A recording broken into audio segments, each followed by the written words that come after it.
दो राज्यों के विधानसभा चुनाव में बीजेपी ने कामयाबी की एक नई इबारत लिखी है। हरियाणा में जहां अपनी अब तक की बेस्ट परफॉर्मेंस देते हुए जीत की हैट्रिक लगाई, तो वहीं जम्मू कश्मीर में भी अब तक का सर्वश्रेष्ठ प्रदर्शन किया है। दोनों राज्यों में विधानसभा की 90 सीटें हैं। हरियाणा में बीजेपी को 48 सीटें मिली, जो 2014 में उसे मिली 47 सीट से भी एक ज्यादा है।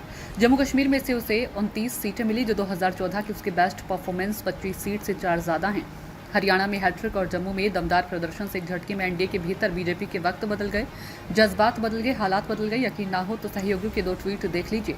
इसी तरह इंडिया गठबंधन में कांग्रेस के लिए भी वक्त बदल गए, हालात बदल गए, जज्बात बदल गए। ये भी उनके 2 सहयोगियों के ट्वीट से समझ सकते हैं। हरियाणा की जीत से एनडीए में जहां बीजेपी का कद बढ़ा है, तो वहां भाव बढ़ा है। सहयोगियों से बधाइयां मिल रही हैं, पार्टनर जय जयकार कर रहे हैं। इसके उलट कांग्रेस की हार से इंडिया गठबंधन में उसका कद घटता दिख रहा है। नसीहतें मिल रही हैं, ताने मिल रही हैं, झटके मिल रही हैं।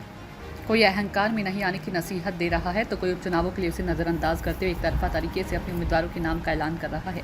यहाँ बात अखिलेश यादव की हो रही है, जिन्होंने कांग्रेस का इंतजार किए बिना ही उपचुनाव के लिए सपा उम्मीदवारों के नाम का ऐलान कर दिया। आगे झारखंड और महाराष्ट्र विधानसभा चुनाव के लिए इंडिया गठबंधन में सीट शेयरिंग के लिए कांग्रेस का नेगोशिएशन पावर भी घटेगा, सहयोगी चढ़ेंगे। बिहार के मुख्यमंत्री नीतीश कुमार का एक्स पर पोस्ट पढ़िए। बीजेपी को हरियाणा में जीत की बधाई देते हुए पीएम मोदी के नेतृत्व की जय जयकार कर रही हैं।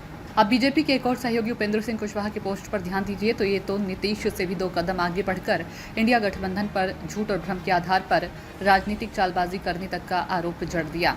अब जरा कांग्रेस की स्थिति पर नजर डालिए। बयां करने के लिए 2 ट्वीट काफी है। आम आदमी पार्टी के राज्यसभा सांसद राघव चड्ढा का शायराना अंदाज में नसीहत देना ट्वीट अगर साथ चलते तो कुछ और बात होती।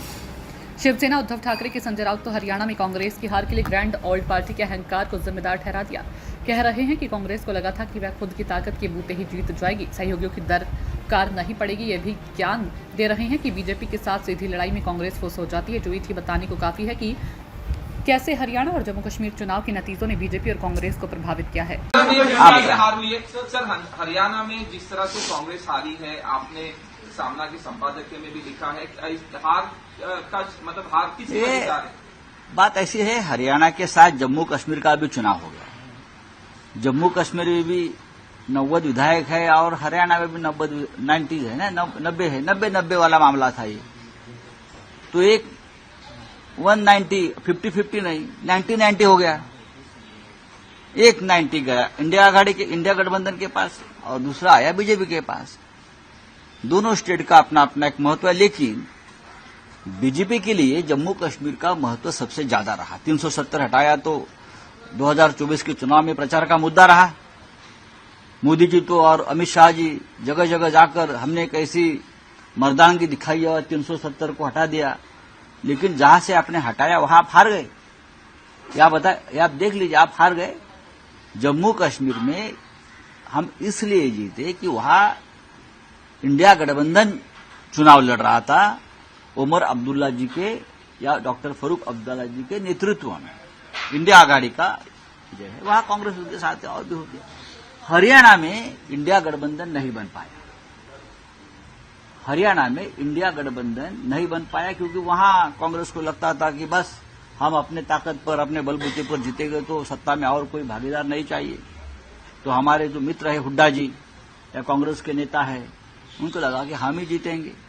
अगर समाजवादी पार्टी है अखिलेश जी की, आप है केजरीवाल साहब के नेतृत्व में, हमारे जैसे छोटे छोटे दल है, हमारे खाते में 1-2 सीटें आ जाती तो जरूर ये जो चित्र है, ये निर्णय है जो जनता ने दिया, उसमें जरूर बदलाव होता।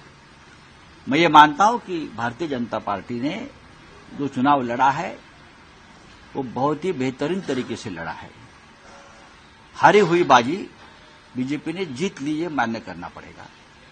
और कांग्रेस तो जीत रही थी। ऐसी कोई व्यक्ति नहीं मुझे मिली देश में कि जो बोल रही थी, या पत्रकार हो या सर्वे की तो बात नहीं करूंगा, कि बीजेपी आ रही है। लेकिन बीजेपी आ गई। उनकी यंत्रणा है, उनका एक सिस्टम है, उनका एक मैनेजमेंट है, उनको मानना पड़ेगा।